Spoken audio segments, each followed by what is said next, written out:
Hello,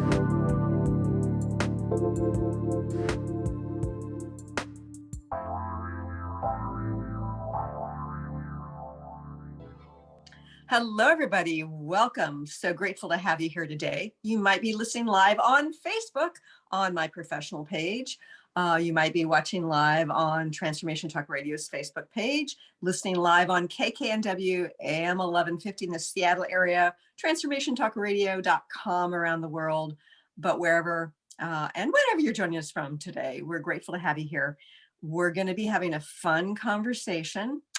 And before I get into that and who our guest is today, I want to thank the people who are behind the show. First of all, Kyle, who does all the behind the scenes work, getting our guests all set up here and arranged. And also Benny Mathers at KKNW. Good morning, Benny. Hi, Christine, and happy Mother's Day to you early. Thank you. Welcome. Thank you. Yeah. I love being a mother, and it's had its I challenges. know you do. Years. So do your fur babies. We see them every show. Yes. You can't hate on that. Yeah, it's both my boys are grown up now, and yet human. I'm still a mother, and I'm so excited because I get to spend Mother's Day with both of them. Oh, that's good. Yeah, and hello, Olivia, and happy Mother's Day to the fur baby mom. Happy Mother's Day to you, Christine. Thank you. You know, when we think about business and success within either entrepreneurship or, running a corporation, we often think of the hard work, the strategizing, this perspective of doing. But is there a missing ingredient? Our guest today says often there is. She is Sheryl Lynn. She's a successful entrepreneur, coach, and founder of Joyely Studios. She has helped clients approach issues with practical and solution-based focus. Her experience includes role as the founder and owner of a successful family-owned consulting firm. And she has led organizations where she worked with business owners and entrepreneurs on their businesses, including marketing and strategic plans. And she says there's something else, though. She is the founder of Joyely Studios, and I'm hoping I'm pronouncing that right. I'll ask her in a minute.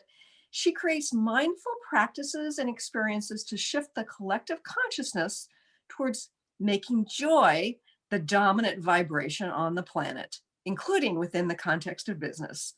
Her touchstone is the chair of joy. We're going to be talking to her about that. And she invites executives, thought leaders, musicians, celebrities, politicians, and other influencers to tell stories of what brings them joy. And there's so much more that she does. We're going to learn more about it. I'd like to welcome our guest today, Sheryl Lynn. Welcome. My goodness, what a pleasure to be here, Christine. Vibration of change. I just am so excited. What a brilliant conversation. Thank you. And and to me, that's the most important thing, because although I think that people tend to fear change, we long for positive change. Change happens whether we want it to or not, but we long to have influence on creating positive change. And so when we can have conversations about how we can influence our own personal direction, as well as our community direction, our planetary direction, I think there's nothing more important in the world. I think you're absolutely right. And I can't believe you've done this 350 some odd times. Oh, gosh. It's just brilliant, because it is that attention to focus and deliberate action that you're taking. And I just commend you and applaud you for your work. Thank you. And it's funny because it's not something I expected to ever end up doing. Years ago, I was on the guest side of the mic a lot, and Pat Basile kind of dragged me into this, a little trepidation. But it's been such a joy because I get to talk to thought leaders such as yourself. And I believe our conversations can truly help people step into their vibration of change, their positive direction. And I love your story about how you shifted. And one of the things I love about some of these stories of how people have really transformed is because so many of us have been stuck in our lives in one way or another. You were too. what happened to kind of transform you and open up to your own vibration of change? Yeah, that's well, it's really a long story, but I think that the crux of it, and it's funny, I was having this exact same conversation on one of my podcasts yesterday, and then we talked about brokenness. We all have Mm. some level, something, somewhere that we maybe were bullied, or we have a disability, or somebody told us we were a failure and we believed them, or maybe we didn't graduate from college. But there's always something. There's something about us that's broken. For Mhm. me, I allowed that to be my broken nose. It was physical for me. My brother Oh. actually threw a baseball at me at 8 years old, like literally as hard as he could. He was mad that I didn't play baseball. I was in my sandbox having a blast. But the long story short is that I allowed it to create this invisibility for myself. I Uh-huh. hid, I stayed away, just was quiet, and that wasn't my demeanor. I actually remember my spirit dissipating and going, wait a minute, this isn't who I am. So then I Mhm. spent the next 30 years trying to figure out what happened to her. And Right. Cheryl just kind of disappeared. So one day I just kind of sat down. I was in a custody thing and just the kids and all kinds of craziness. I sat down on the edge of a deck looking over the ocean. I was at a retreat my husband set me up for, and he said, just take a minute and relax. And I did. And I sat on the edge of the chair, and I remember my feet on the ground. I remember looking around, listening to the ocean, and just paying attention to my children and all the amazing things about my kids that I could think of. And Uh-huh. minutes later, out of the blue, this is a custody battle of 3 years that was troubling me. And Oh. out of the blue, I got a call that said, come get your children. It's over. And so the rest of the time, was just me for the last 10 years, just fine tuning this chair of joy moment that I have. And Right. it's just exploding for myself and others all across the world. And I loved your stories about the memories, some of the precious memories with your children, and they, you know, they were mundane in some sense, but that they were magical. And as many of our day-to-day moments truly are, if we really focus upon them. And so it's so beautiful that not only did you come to that within the context of your internal chaos, your struggles, um, but it manifested exactly what it was that you were pushing for, and then you let go, and lo and behold, you got what you wanted. Um, Yeah. And I feel like I've spent all the money on all the gurus, and I've tried this and I've tried that. There's meditation and mindfulness. There's so many things that people can do. But I've found that the easier and the fastest way I can get to silence, which is not easy because uh-huh. there's so much going on around us, that therein lies results. The result Mm. of, the exercise that you've been putting off, or the result of somebody new coming into your life in a relationship way, or a new Mhm. business idea, or launching a new product, or whatever that is. When you're sitting quiet, therein lies the results. And then the Right. vibration, what you talk about, the vibration of change, is this essence that you're talking about, where you're tapping into joyful moments. People always say to me, Mm. oh, I just want more joy. I don't know what to do. Well, the Uh-huh. answer is joy is the answer. That's the name of my book. It's inside of Uh-huh. us. You just sit on the chair and Yeah. call in those amazing memories. And between silence and that level of raising the vibration from those memories, there's Mhm. just goosebump moments that I have 3 times a day. And that opens up floodgates every day. I can't even count the amount of blessings that come in every day. So I think that what you were alluding to a moment ago is so key, and that is that um, it's not about what you do to get to joy. It's Right. about being with aspects of what is. And I know you talk a lot about mindfulness. Why is mindfulness important in seeking joy? I mean, I think that there's a lot of buzzwords, and I try not to be, specific to any one, because Uh-huh. let's do this real quick. Can we? Join me. So put your feet on the ground. Mhm. I want you to just feel your feet on the ground. If anybody's listening, I would love for you to just put your feet on the ground. And to me, this is the thing that has grounded me into silence the fastest. It's not even about closing our eyes necessarily, but just feel your feet on the ground. The ground doesn't move. You know, we can always count on it. We can get up in the morning, put our feet on the ground, and there it is. So if you can just stay there for 10 seconds, just keep your mindfulness around your feet on the ground, your soles on the shoes, your toes in your socks, your wiggling of your toes. And then look around your room like, wow, oh my gosh, this book, this, you know, all these magical things, the things that give me joy, the pictures of my family. And then listen, what do you hear? I got a little wind outside right now. And so between feet on your ground, looking and listening, therein lies silence, right? And then the joy vibration. So I appreciate the conversation about mindfulness. I think people use meditation, they use, you know, yoga, there's all kinds of gardening, walking, there's all kinds of ways, you know, to get to this place of silence. But that's one of the things that I love and that works and that seems to be working for a lot of people. Can I tell you a really quick success story? Absolutely. So this morning I get a call, and this woman, I met her in Austin. We did a Midwest tour. We took the chair, kind of a proof of concept. So we'll talk about that the chair in a minute. But she sat in the chair and she says, you know, I just don't know about this sitting still and mindfulness. My life is crazy. I just, you know, what are you talking about? Right. So anyway, I've been working with her. She's been sitting in the chair of joy 3 times a day. She bought a pillow. She's got a nice little gold scarf that I gave her that she puts over the back of the chair. And she really mindfully stops and focuses on joy 3 times a day. So this morning she called and she said, Sheryl, my friend has a space in her room. She's going out of the country, and she told me to come there in St. Croix for 3 months. I booked the plane ride, and I just want you to know it's happening. And I said, it's happening? It's just happening. Like I can feel this something opening in my life, and it's beyond work. Yes. And the intro to the show, it's like the vibration of change is that magical moment where life shifts from struggle to ease, from stagnation to forward movement. It's this place where suddenly, and it feels sudden sometimes, you're in alignment and in that flow, and things do start to happen in magical ways. It's a great story, and yeah, I think it's raining outside here. It's dark. Got extra lights on today. Probably have some shadows because it's so darn dark outside. St. Croix sounds really good to me right now. So what a wonderful thing to manifest. Yeah.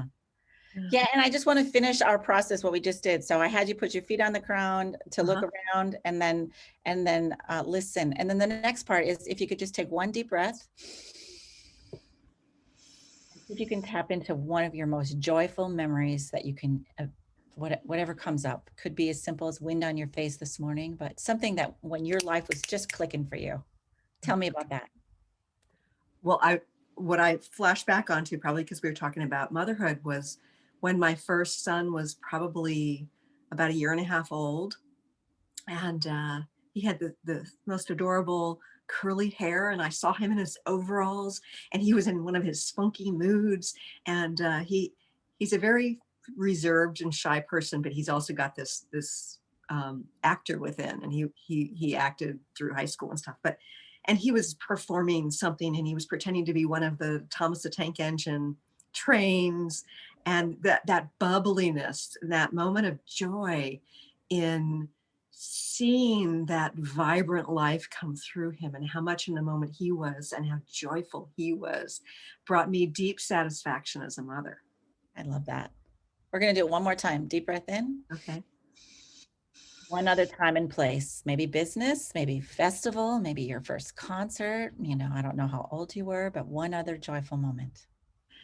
It was a time when I was teaching reconnective healing in Scottsdale, Arizona, with a team of wonderful colleagues who were also co-teaching and supporting the process of about 100 people, and having this moment of this connection with the team, but this connection to those people who were also learning on their journeys.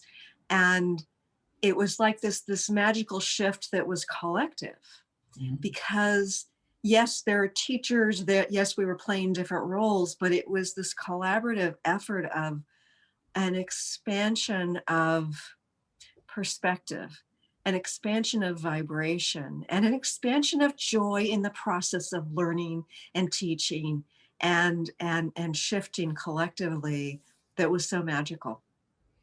I talk about expansion all the time. We'll talk about that in a minute, but just to finish the process, what you just did there, and I'm talking to you because you've done this for so long, but what our goal is to make joy, the intangible, out there someday, to the internal someday, or one day, or the day, today, the now.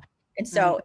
if you could tell me one word that sort of connects the memory of your young son in his overalls and this collaborative team effort that you so wildly, felt deep in your heart, what would you say that one word is? Vibrancy. I love it. All right. And so would you agree that for you, joy is vibrancy and vibrancy is joy? Yes.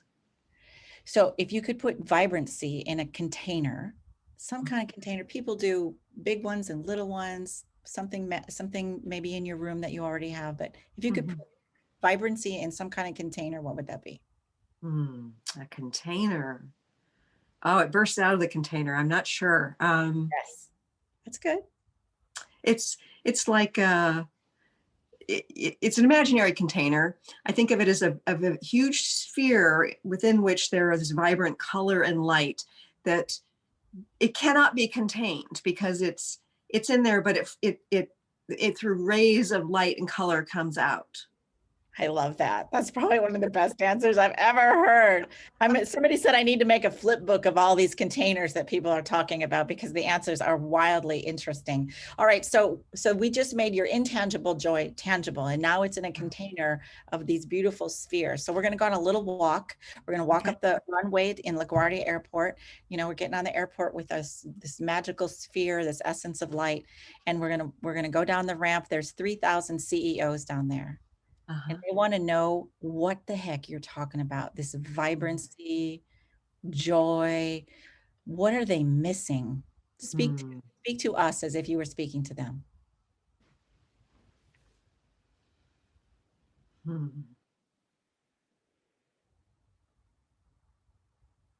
Have you had that moment where you're running and suddenly you feel like it's not something you're doing, it's you're being, or you're connecting with someone you're mentoring, and he or she just gets it and you feel so fulfilled, or you're digging through the dirt in your garden and suddenly you don't feel the separation between the ground, the earth, the plants, the rain, the sun, but you are just a player in this bigger scheme through which life is unfolding.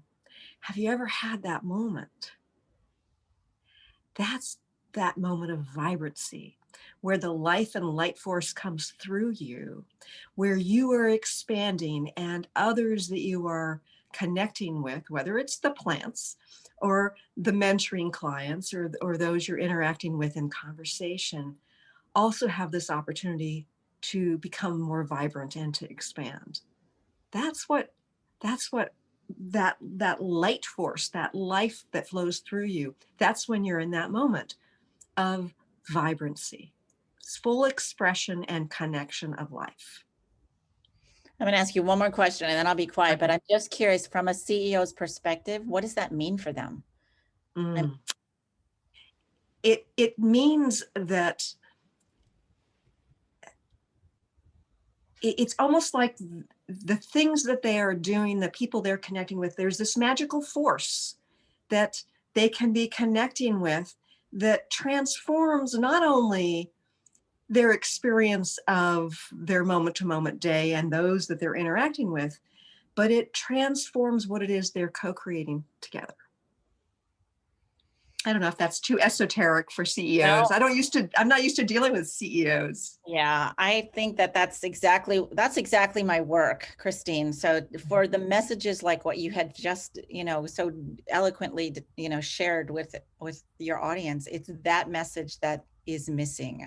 I mean, I feel like it's not lack of generosity or heart or love or intention. It's just a matter of what or how.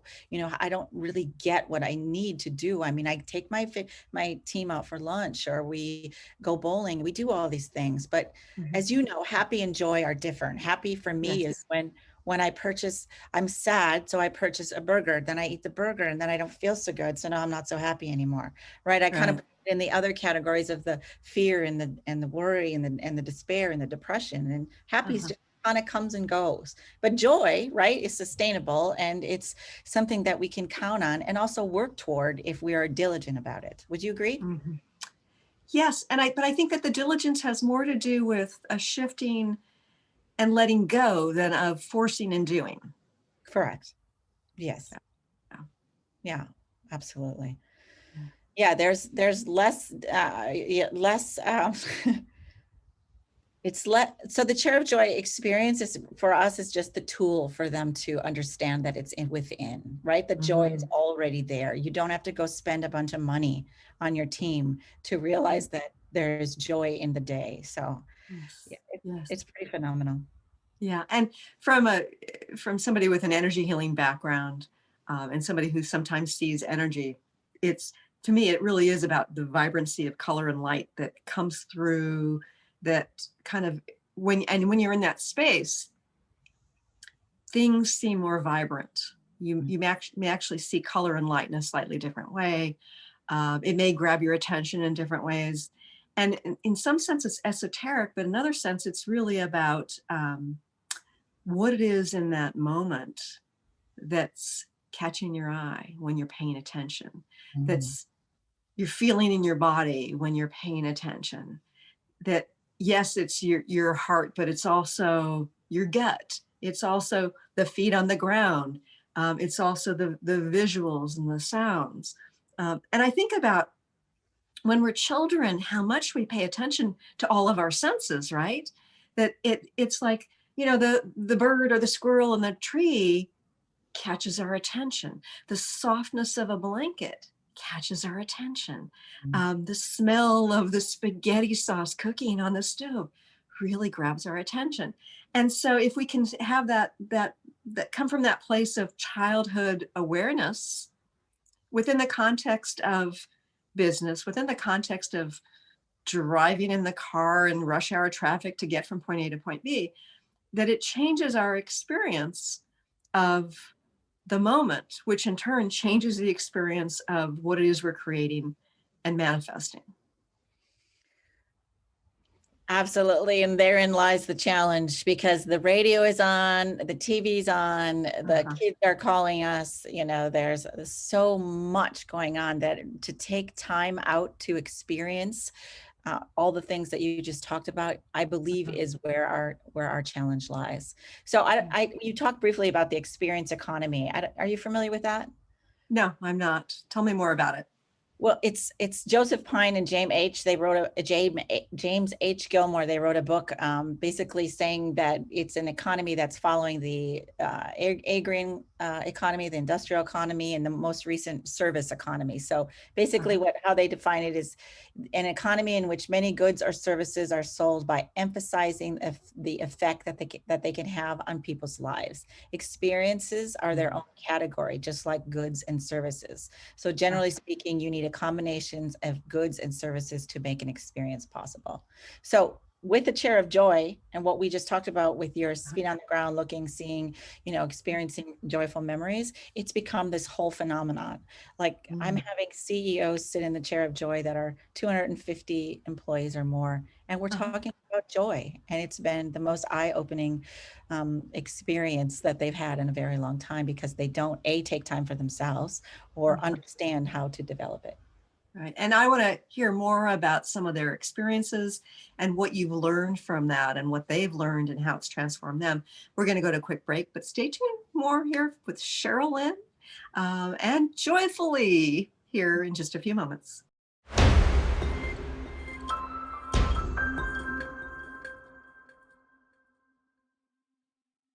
Welcome back to the Christine Upchurch Show here on 1150 AM KKNW, transformationtalkradio.com, and Facebook Live on my professional page.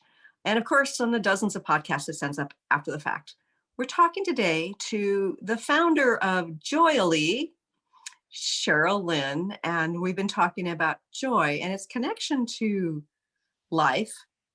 And there's a connection to business. Now, Sheryl, you've got this chair of joy, which I'm fascinated about. What is that and how do you use it? So, as I said earlier, when I sat out on the deck that one day, I really had this grounding and I felt a chair under my butt. I felt my Mhm. arms on the chair. Like I really paid attention to the fact that I was sitting still. And like I said, I really concentrated on the ground. So I tried to explain that probably for the last 10 years, what that means to sit in a chair, to put your feet on the ground and just sit still and think about memories. And people are like, I don't get it. I'm busy. I got stress. There's stress. There's so much going on. Uh-huh. So in March of 2020, when the pandemic just shut down Las Vegas, we were actually staying in Las Vegas for 6 months, and because we live in Wisconsin and it's cold here, so Uh-huh. we had some great times over there. And I decided Joyly just came, and it's like I need to tell people about this chair of joy thing that I'm talking about. Uh-huh. So I purchased the chair, and it's an 8-foot chair. It's kind of small looking here, but it's beautiful. It's gold trimmed. It's got diamond tufted back, and it's really about the Mona Lisa, Mona Larry essence, or the authority, or the grandness, or the luxuriance of it when you sit in it.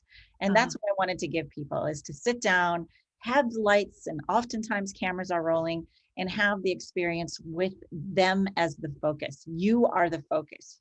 Mhm. I just put you through it. It's basically, that's what you do. If you were sitting Uh-huh. in our chair of joy, that's what would be happening. So it's grand, it's big, it's just a symbol, and it's not meant to be the answer. Your chair, my Uh-huh. my log in the woods, my park bench at the park, my couch in the living room, they're all chairs of joy. But this Right. is just a way to say, let's think about how important this is, to sit down 3 or 4 times a day and take a break for yourself. We Mm. pound all day long on the computer, and then at the end of the day, we're like, I never did enough. I should have done that, and that. When in Mm. reality, we did way more than enough. Had we taken a little break, sat down in our chair of joy, I wonder what we could reflect on that happened that morning, or a few minutes before that, or yesterday. Mhm. And what I can feel chills and goosebumps right now, because my vibration is rising, just knowing the amount of energy that I conjure up when I take the time, and when others take. Mm. I love that. I love that. So you traveled around with that chair, that 8-foot chair, and you said that you interviewed CEOs. First of all, where all did you travel and how many CEOs did you talk to? Well, the very first one, I left Las Vegas on the way because it was shut down. There was really pretty much nothing to do anymore. So we came back Uh-huh. to Wisconsin. I put the chair in the car. My husband, can you imagine the surprise when I said, oh, by the way, honey, this is happening. We're carrying this chair around in my van now. And instead of, Uh-huh. so anyway, um, Laura Stack was my very first person on the first tour, and she is the previous National Association president. She lives in near Boulder, near Denver, Colorado. Uh-huh. And at the very beginning, there was a lot of begging. Please, please, please, please, will you sit in my chair and talk to me? But Uh-huh. she's such a professional, and she said, of course, I don't know really what you're up to, but I'm open to it. Uh-huh. Anyway, I drove the chair to there and took it out of the car. We met at the church, and she told this profound story of her son. His name is Mhm. Johnny, and Johnny passed away by suicide from Mhm. doping as I think an 18-year-old, and Mhm. devastating story. But her essence about who she is, how she holds herself, how she holds his joy, what that looks like for her Mhm. now. I mean, it was a very emotional experience for both of us, Uh, and I got it all on camera, and it's just Oh, that's great. I love, love, love to share that story. But to answer your question, I brought the chair back and kind of took a break over the summer, with everything going on in the world. Nobody wanted to talk to me or sit in any chair or anything Uh-huh. of that nature. So finally, in December of this last year, I put the chair back in the van, got all my temperature taking and my Lysol and, the sprays. And I took the chair from Wisconsin, all the way down to Austin, Texas, Dallas. I went to Nashville. Where else did I go? Pittsburgh. Where else? Chicago, Milwaukee, Madison, a bunch of other places, but 15 cities, 15 days. And again, begging executives. I moved it up from, just my family and friends to maybe executives. And the transformations were profound. They were, one gentleman in particular, he said, I now sit on my chair of joy on my deck, Sheryl, and this is what happened. I sat there almost 2 weeks after we spoke, and I packed up my bags and moved my entire family from San Francisco to Austin, Texas, where I've always wanted to live. He just couldn't get over that he never thought about doing it before. Why? Because he never took the time to sit still and focus and concentrate on it. So when I put people in the chair, Christine, there's just an absolute transformation from I don't think that I really want to talk to you about joy. I have joy. This is too foo-foo, to thank you for the reminder. I absolutely do not focus on joy. I need to talk. What if I'm not focusing on joy? What in the world am I doing? I think that's probably the crux of it. So anyway, that ended the Midwest tour. I kind of proved the concept, and now we're on the road with CEOs, and they're bringing in their staff. And now I'm having the staff watch the CEOs, and they're learning, and they're like, and then I put the staff in the chair, and they're like, I never knew that about, oh my God, my boss can sing, So real quick, yesterday I had, or in South Dakota, I had Lori Lewison sit in the chair, and when I asked her, like I did you, a brief moment of her chair, of a memory that gave her great joy, she said, funny you should ask, my family friend, a physician, Dr. Allen, passed away yesterday. And one of my most favorite joyful moments was when he found out he was sick, and I went into his room and I held his hands and we started singing hymns and telling stories. And then I started singing, you are my sunshine, my only sunshine. And she said, I will never forget that moment. It was amazing. So then I said, do you think you could take a minute while you're sitting in this grand chair and the cameras are rolling to sing that song for Dr. Allen? She sang the whole verse. The whole room was crying. And I bet she didn't take that time for herself to ever actually just fully embrace him, that moment, that time. And to have her staff in the room watch, one of her beautiful employees watching, it was magical, absolutely magical. So that's just one of many, many things. Interesting. So in a sense, it's not only teaching people, like within that kind of context, not only teaching people to focus on their moments of joy and to place importance on it, but it's also about creating community within a business scenario where joy is the connector. Yeah, Jeffrey Hazlett sat in, and I don't know if you know Jeffrey Hazlett. He's the CEO of C-Suite Network. He used to be the CEO or the CMO of Kodak, and he hit it on the head. Yes, he's completely generous, heart, love, commitment to communication for his entire team. I mean, he's the consummate of that. But he says this, you can ask him, I'm not talking out of school. He says, we don't say joy. We don't really, that's not a conversation. It's not a culture here. So yes, to answer your question, it's about creating a culture of joy. And when he was sitting in the chair, we talked about all of that and his beautiful memories. And he goes, I don't know, I got a tractor. I don't know what else I need to do. That's his joy. He's like, I got this tractor in my yard, and it gives me a great amount of joy. But his business is growing exponentially, and all the way through the pandemic. I mean, he's been, bringing people together in a really unique way for a long time. But what he said was, I said, what do you think the impact of creating a culture of joy, not only in your organization, but for any CEO listening? And he said, there are not enough zeros after the dollar sign to explain what could happen if even our team increased the vibration of joy by 1%. So, Wow. Yeah, because currently it isn't a conversation, and he realized it. So, yeah, and I think about, we've gotten to a stage now where there's so many people in the lower levels of organizations who feel like the CEOs are getting way too much and focusing on what they get out of the employees. And, I've known young people who have worked at jobs where they get hours cut back because they're trying to save money, or they cut staff back. It's like it becomes a struggle. And I think about how we've often lost sight of how happy employees make for a more pleasant work environment, but create more success. And and it seems like we've lost sight of that in our world right now. How do we make this sort of thing go viral? Good question. Help. I think we're doing it. I think the number one thing that I want people to realize is that joy is their basic human right. Like, it's not one day. It's not something that we have to do at Christmas time or at a birthday party, a surprise birthday party once a year or something. Sure. It's a consistent, intentional act.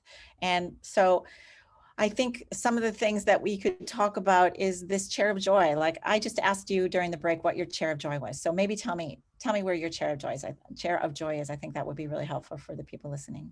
Well, I'd say my chair of joy is probably this chair right here, because it's within my bedroom, right? So I can close the door.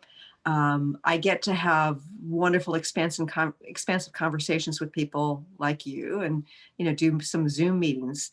But it's also a place where I can sit and I can look out the window. Let's see, I'm actually going to turn the camera. I've never done this on live here. Oh, See, it's a beautiful forest. And people also know about my Orcas place, where there is, again, it's in my bedroom, and out the window, there is water, there's trees. So it's a connection to nature. It's a place where my kitties like to come in and sit on my lap as well. But also because it's in a sort of a retreat, a place of rest. It's not in the busy living room or kitchen. It's a time for me to focus on what it is I'm focusing on, such as this right now, or just taking a moment of rest and focusing on within. So would you agree then that if you sat in that chair of joy, or others sat in their chair of joy, even 3 times a day, if you could just turn yourself away from the camera, or turn the camera off, or computer down, or whatever, close the computer lid, whatever that is, Sure. and just really get present with the things that bring you joy 3 times a day, what do you think is possible? And to answer your question, how can we get more people engaged in that process? That's what we're talking about. So. Well, I think that for me, when I focus on joy, it takes me out of the inner chaos, whatever it might be. It might be some emotional, chaos, like, the thing that always gets me off balance is dealing with the bureaucracy and having to like punch 20 buttons on my phone in order to talk to a human being. It takes 10 minutes to get to them, that sort of thing. It might be something like that, or it might be having too many things to do. Taking that moment allows me to get into alignment with the now, which is the only place where the vibration of change can occur, is in the now. And it helps put me in that flow so that I can suddenly maybe prioritize my day a little bit more efficiently, or let go and have feel some humor about the things that have gone wrong, right? And to sort of get more in alignment with myself, which is really where all the order and the expansion comes from, is with that alignment, as opposed to the doing and the chaos. Yeah, the coolest thing about everything you just explained is it's scientific. It's neuroscience, right? It's the calling in the memories, letting the vibration rise, and having the synapses go click, click, click, click, click, click, Yeah. click. And what I've learned over the years is that I'll be sitting in my chair of joy, and this memory will start coming, and I'm like, oh my gosh, I seriously have not thought about that. Even in the practice of what I'm doing, I haven't thought about it. Right. And then the more I practice, the more memories come from when I was young. And it's a practice that's been deepening. And I'll bring things out into the living room with everybody. And I'm like, hey, guess what I just thought of. Or remember that one time when we were here or there. And they're like, oh yeah, yeah, yeah, it's just fun. And then you think of something about a certain person, and I always encourage you, call that person up. Uh-huh. Kathy Joe, she's been a foster mom of 60 children, and Wow.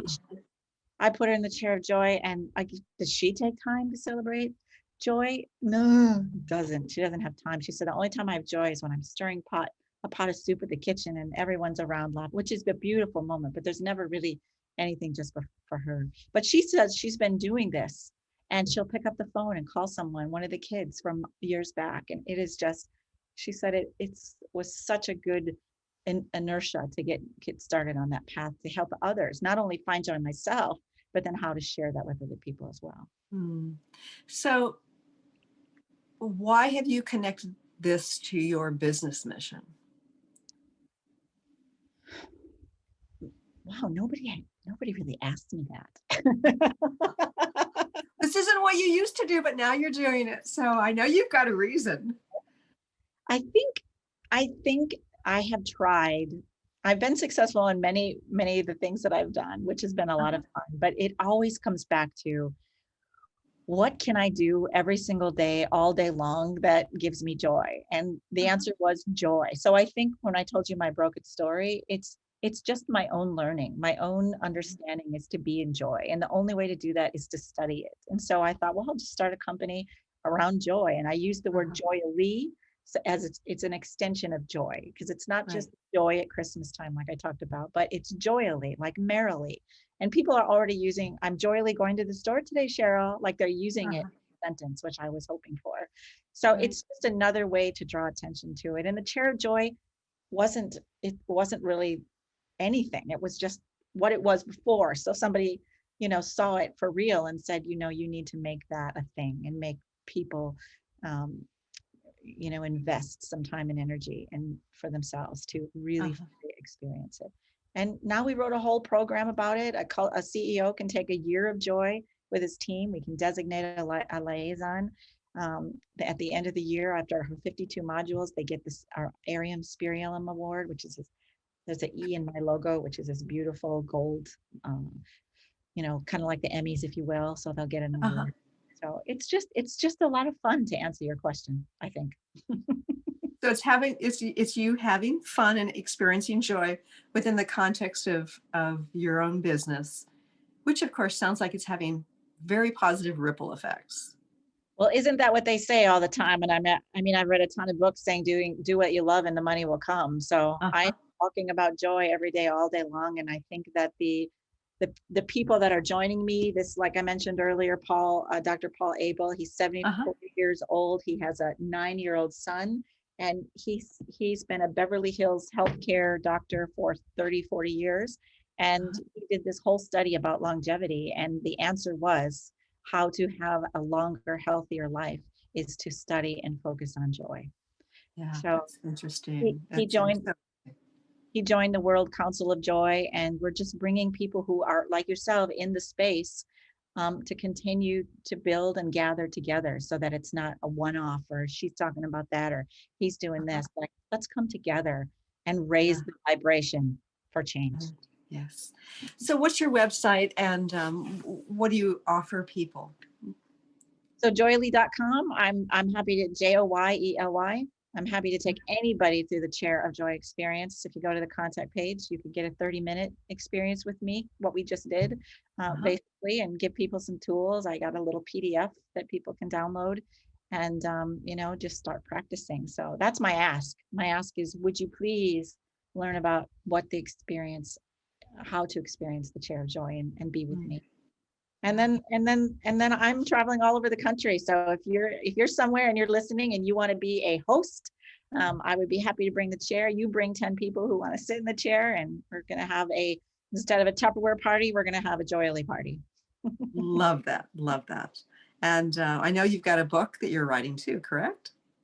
The book is a work in progress. It's called Joy is the Answer. And every time I interview someone, I say, so that was a transformational experience for you. Is that right? And they say, yes. And I said, would you agree that joy is the answer? And they say, absolutely. And then they give me this long story about why.